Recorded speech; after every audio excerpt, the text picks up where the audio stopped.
Shalom and welcome to another in our series of podcasts from Temple Beth Am, a dynamic center for conservative Judaism in Los Angeles. This is a recording of a Shabbat learning session with TBA Rabbinic Intern Ben Sigal. This week, we're reading Matot Maseh, double Parsha, not split up this year. And I want to focus on something, actually, the beginning of the second half of the Parsha, and the ideas that come out in that second half.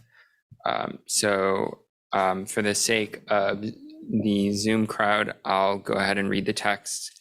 But there's a microphone around, so feel free to use the microphone when we're going back and forth on the discussion portion of it. So the second half of the Parsha starts out, these were the marches of the Israelites who started out from the land of Egypt, troop by troop, in the charge of Moses and Aaron. And what follows is a recounting of where they march from, and then where they encamp, and then onwards and onwards along the way. There's brief interludes here and there with a word about what happened in certain places, but generally speaking, it's they went from here to here. They went from here to here.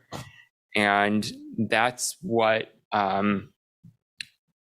comes in at this Parsha, which is, if it's by itself, or even if it's a double Parsha, the end of the book of Numbers. So this upcoming week at Shabbos services, we'll be saying Chazak Chazak for completing the book of Bamidbar and going into the last book of Torah. So I want to just start from that point without going into any of the commentaries. What might the value be in recounting the journey that's already taken place? It's maybe good to know where you were and where you are. So it's good to know where you were and where you are, just like from a sense of, okay, this is the path that we traveled. I'm not talking about I'm not talking about this journey in particular. I'm just saying in general, what's the value of recounting a journey after you've undertaken it? I experienced something of Boo. Did it have questions to ask? Hello, what question? Would you do it again? Was it worth it? Great. All So those things are asking. So it's worth asking all sorts of different questions afterwards. Was there value in it? What did you get out of it? Would you do it again? Things like that. Yeah. She said far more eloquently than I would have said. I agree. Oh, okay. And I didn't repeat it nearly as eloquently as it was said. But yeah, there's all sorts of different things we can look back at a journey and learn from the journey. Taking lessons from the past and using them in future journeys. Yeah. Staking a claim. Our claim on, okay. Yeah, so the whole journey helps to stake a narrative claim at the very least, if not more than that, on the land of Israel. That's where we're headed. And now we have like the receipts to show that this is where we ended up. Okay. Mm-hmm. Or to say, well, this never happened, no, when you're saying, I went here, went here, went here. Yeah, so just so recap for people who are listening in, that recounting a journey is, it's proof that it actually happened to a certain extent. The synagogue,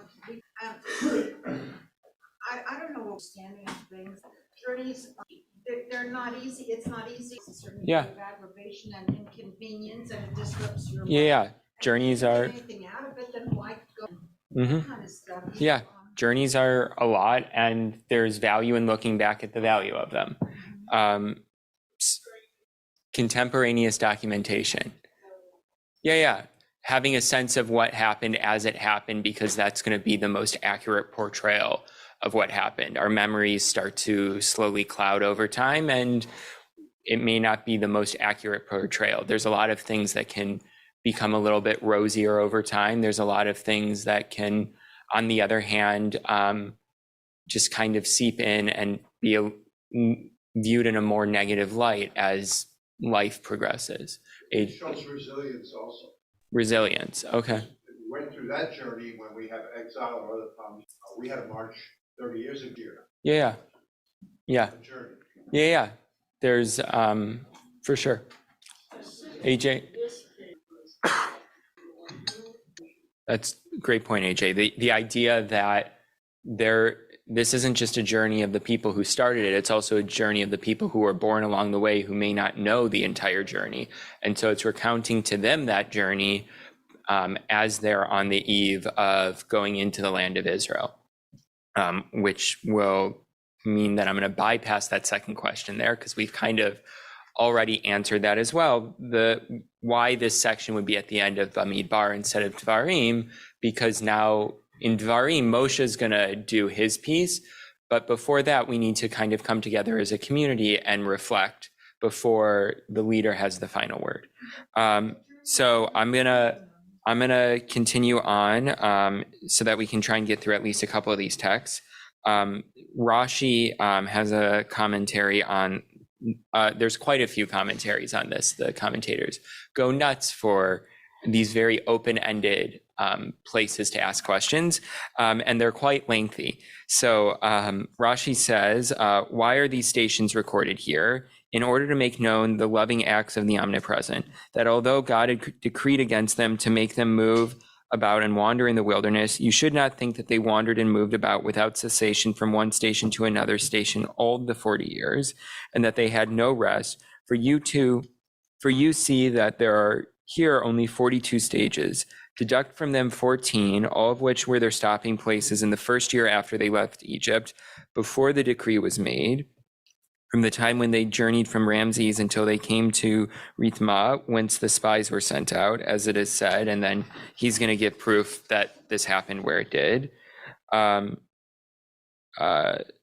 So you learn, further deduct from them the 8 stages, I'm at the dash, further deduct from them the 8 stages which were after Aaron's death, those from Mount Hor to the plains of Moab in the 40th year.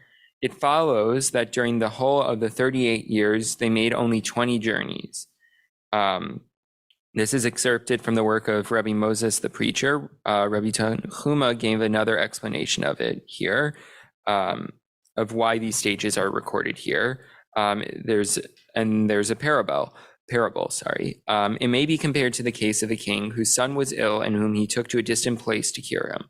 When they returned home, the father began to enumerate all the stages, saying to him, here we slept, here we caught cold, here you had a headache, etc. And this is from the Midrash. So to summarize this, why is Rashi saying that the journeys are recounted in Rashi's words? To figure out what took them so long? Not exactly. He's actually saying that that it didn't need to, yeah. Right. So he has an interesting read on it. Yeah, it is, to a certain extent, it is what Rashi's saying, that it didn't need to take them so long. It went at a slower pace than it needed to. But there's a little point in there that Rashi's trying to make about why it took so long if it didn't need to take so long. But that's not what Rashi's saying here. Yes, that is practically the reason why it's happening, is in part because God decides after the incident with the spies that there needs to be a new generation to go into the land, that the current generation isn't ready for it. But Rashi's saying something a little bit different. The parable, why would he bring that? Okay. And regardless, after all, we have enough documents.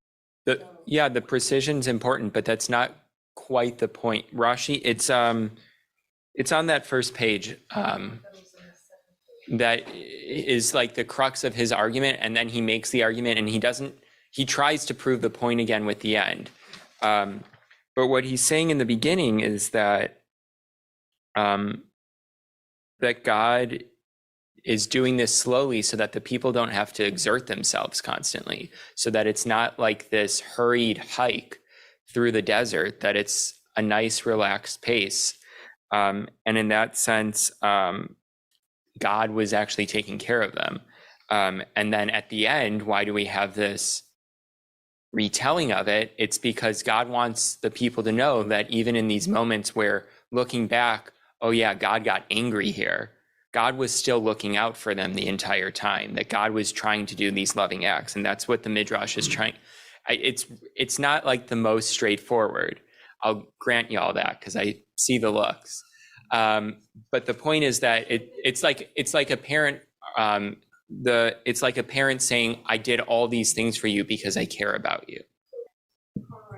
Yeah, kind of. It's kind of like doing all those things. It's more along the lines of, yeah, if you look at all the times that you were asked, how much longer, 5 more minutes, how much longer, 5 more minutes, the journey can seem like it took forever.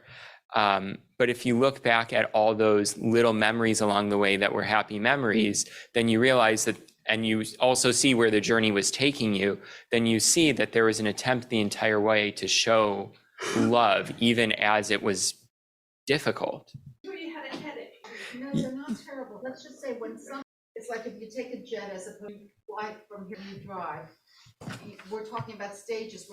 Yeah, this is where you caught a cold here, but those and so how do it's the way to show. Okay, so my question, the stages, we got a headache, you got a cold. yeah. How do those show God's love? First of all, you got to be trained. We all know there's adversity in life. So you caught a cold. It's not the most, it is not the clearest Rashi, I will grant you all that. But there's a sense that, like, look back at all these things that happened, and your Avinu Shabbat was with us this entire time. That's, I think, kind of the crux of what he's getting at. I want to move on, just being mindful of time.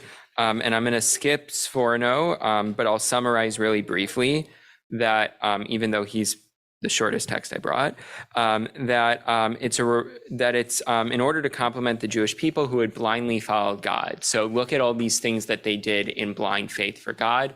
That's why it's recounted word for word, and the Torah is being so verbose here. It's every single act of blind faith that God was going to bring them to the right place at the end is something that deserves a reward in and of itself. The next text is quite long, and at the same point, I think it's really going to bring an interesting read on all this. So it's split into 2 parts. That's why we're going to break in the middle of it. So we're catching him halfway in, and he's explaining, because like I said, very verbose, but he's explaining why it is that it begins with, that the verse begins, Eile Ma'aseh B'nai Yisrael, these were the marches, using this logic that the word Eila is always used the same way. But here he's going to focus on a different word. We also need to emphasize why the Torah chose to emphasize, we also need to explore why the Torah chose to emphasize the journeys, i.e. the Israelites breaking camp, rather than to emphasize that they made camp, i.e. that they arrived at a destination. The question is especially relevant in view of Tanchuma on our verse, which describes the situation in terms of a parable, which is the one that Rashi brought. So we're going to skip down to, although I will say it's told differently. Yes. Okay. So I'll go through the telling if you think it makes more sense. A king had a son who was sick, so he took him to one health spa after another. When the son had finally been cured and the father took him back home, the father would reminisce with him about all the various places they had been together prior to the last one where the son had been cured. If the Midrash correctly summarized the reason why the Torah lists all these journeys, it would surely have been more appropriate to list the places where they stopped over, i.e. the arrivals. We also have yet another Tanchuma which claims the reason the Torah lists all these journeys is so that the desert which hosted the Jewish people during this period would receive its appropriate reward in the future, as alluded to by Isaiah 35:1. The arid desert shall be glad, the wilderness shall rejoice. This Midrash too would make better sense if the Torah had concentrated on describing the times spent by the Jewish people camping in the desert, rather than the occasions when they broke camp. So real quickly, just to summarize, and then we're going to continue on. What's Orach Chaim's difficulty with the use of the word journeys and the way that this verse is being set up? What's his problem that he's then going to solve in the next part? Great. The emphasis in this is that they left and not that they arrived someplace. So I'm going to continue on. Yeah. Well, that we're emphasizing the fact that they went on the journey and not that they actually got to the destination. So that comes out in the way that it's in the use of the idea of journeys, that they left the camp. We're going to continue on, and just stay with me because it's going to get a little something. Zohar. It's going to get a little Kabbalistic. Our verse may be understood when we consider what the Zohar has to say about the purpose of the Israelites' trek through the desert. It was meant to enable the Israelites to seek out isolated sparks of sanctity and to release them from captivity. These sparks had been taken captive by the spiritually negative forces who have made their home in the desert. God made the Israelites travel through such places in order that their sanctity would act as a magnet and attract such lost sparks of sanctity. The only way this could be accomplished was by means of total sanctity, i.e. a combination of the sanctity of Israel, the presence of God, Shekhinah, and the Holy Torah. It required the presence of 600,000 souls, which originated in holy domains. Moses matched these 600 individually holy souls, as he is perceived as the tree from which all these souls are branches. In a combined effort, these forces of sanctity were able to overcome the forces of impurity, which kept many of the lost sparks of sanctity captive. According to the Zohar, then, these sparks could be captured while the Israelites were actively journeying, not while they were passively encamped. And it is this that the Torah has in mind when writing, "These are the journeys." The word Elah is indeed in sharp contrast to any other journeys ever described anywhere, as never before had there been a journey which was accompanied by so many elements of sanctity. So according to the Orach Chaim, why are the journeys being recounted then? It's the journey, not the destination. Yeah, great. What lesson comes out of that then? Yeah. The lesson is applied to the word 60 years to learn from Caesar Chavez. The reason it's God was with us. So the lesson is that God was with us on the journey, that the journey wasn't being undertaken alone. Yeah, fair enough. We don't need to necessarily get into the Kabbalistic, but so Sandra brought up this idea of good versus negativity, we'll call it, or and a question of whether or not that's kind of what's coming out of it. I'm going to use the contrast that you're bringing in, but change the language, if that's all right. It's an idea of the ability to bring holiness to places that may be lacking it. The idea, and so all the more so this idea that in the desert where there's nothing, there is nothing, that even there, the Israelites were able to bring holiness through the correct actions, through, among other things, community, right? It really brings up this idea that they all need to be together to make this happen. If there isn't the community, it doesn't happen. So there is a sense that you need that holiness can be brought through community in any place. You and Miley Cyrus figured it out. Yeah. So that was, yeah, we'll get there in a second.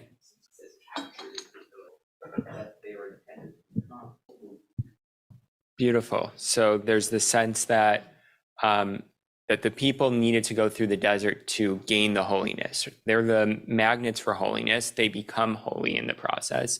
But if there isn't the journey, they're just the same people that left Egypt. They're the people who are capable of attaining that holiness, but they haven't yet attained it. And so the journey is really necessary. And that's where, yeah, go ahead. No, go ahead. Yeah. Are the experiences and sparks of holiness the same thing?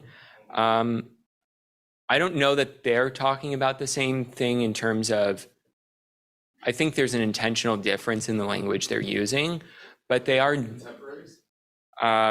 no, they're not contemporaries. Orach Chaim has access to Rashi. Rashi does not have access to Orach Chaim. But they are talking about something similar, which is why I brought in the last source, which is the most contemporary source and not inherently a Jewish one.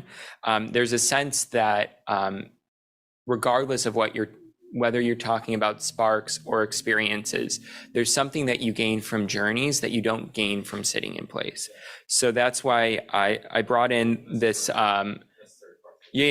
this last text from Miley Cyrus, The Climb, which I won't sing for everyone's benefit. But every step I'm taking, every move I make feels lost with no direction. My faith is shaking. But I got to keep trying, got to keep my head held high. There's always going to be another mountain. I'm always going to want to make it move. Always going to be an uphill battle. Sometimes I'm going to have to lose. Ain't about how fast I get there. Ain't about what's waiting on the other side. It's the climb. So I'll close by saying that we're all on many journeys at any point in our life. And my hope is that we're able to reflect back on the journeys that we've already experienced and take something from them to help us on the journeys that we're undertaking. But more than that, that we're able to, in the moment, really be able to appreciate the value of the journey itself and understand that the journey is what really brings us the experience to go on and take on whatever the next journey is. You have been listening to another in our series of podcasts from Temple Beth Am, a dynamic center for conservative Judaism in Los Angeles. If you enjoy these podcasts, we invite you to write a review on the Apple Podcast site or wherever you get your podcasts. For more information about Temple Beth Am Los Angeles, go to tbala.org.